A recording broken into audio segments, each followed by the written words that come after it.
नमस्कार, आप देख रहे हैं न्यूज़ वन इंडिया। मैं हूं आपके साथ दीपिका ओझा। बुलेटिन की शुरुआत करेंगे बड़ी खबर के साथ। आपको बता दें कि यूट्यूबर एल्विश यादव की मुश्किलें एक बार फिर से बढ़ती हुई नजर आ रही हैं। गुरुग्राम की एक अदालत ने केस दर्ज करने का आदेश दिया है।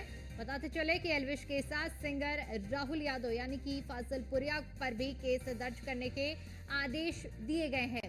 हरियाणवी सिंगर राहुल यादव फाजिलपुरिया पर भी केस दर्ज करने के आदेश दिए गए हैं।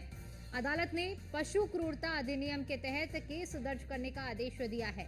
वन्यजीव अधिनियम कैमलिंग एक्ट के तहत मामला दर्ज करने के आदेश दिए गए हैं। तो इस वक्त ये बड़ी जानकारी आपके साथ साझा कर रहे हैं, जहां पर एल्विश यादव की मुश्किलें कम होने का नाम नहीं ले रही हैं। जहां एक और बीते दिनों नोएडा पुलिस ने उन्हें गिरफ्तार किया था, तो वहीं दूसरी ओर अब गुरुग्राम की एक अदालत ने केस दर्ज करने के आदेश दिए हैं। और साथ ही आपको ये भी बता दें कि एल्विश के साथ सिंगर राहुल यादव फाजिलपुरिया पर भी केस दर्ज करने के आदेश दिए हैं।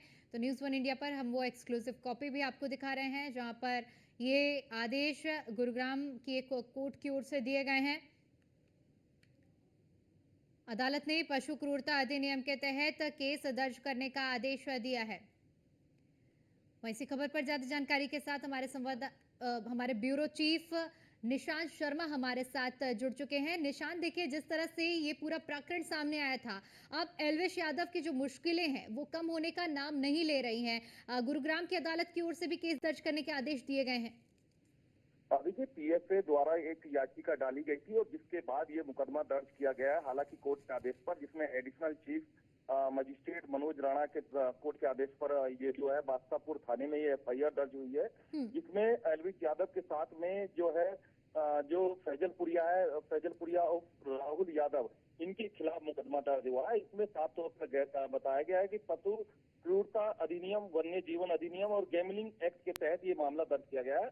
जिस तरीके से देखा कि अभी एल्विश यादव को गुड़गांव में जो एफआईआर हुई थी, जो गुरुग्राम में एफआईआर हुई थी, उसमें जमानत हुई थी, और उससे पहले नोएडा जेल में रहे और उस मामले में जमानत हुई। तो कहीं ना कहीं लगातार एल्विश यादव की मुश्किलें बढ़ रही है। उसके साथ साथ अब फैजलपुरिया की भी मुश्किलें बढ़ती हुई साफ तौर पर देखी जा सकती है।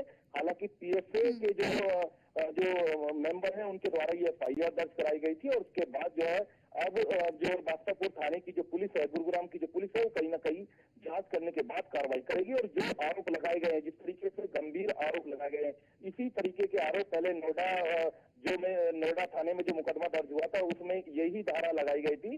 बाद में एनडीपीएस एक्ट बढ़ाया गया था। हालांकि इस पूरे मामले में एल्विश यादव जेल गए थे। उसके बाद गुरुग्राम में जो मुकदमा हुआ था, जिसमें एक यूट्यूबर को पीटने के मामले में एफआईआर हुई थी, उसमें भी जमानत हुई है। अब जो है तीसरी एफआईआर गुरुग्राम में अब जो दर्ज हुई है कोर्ट के आदेश पर, कहीं ना कहीं जो मुश्किलें हैं साफ तौर पर बढ़ती हुई देखी जा सकती हैं।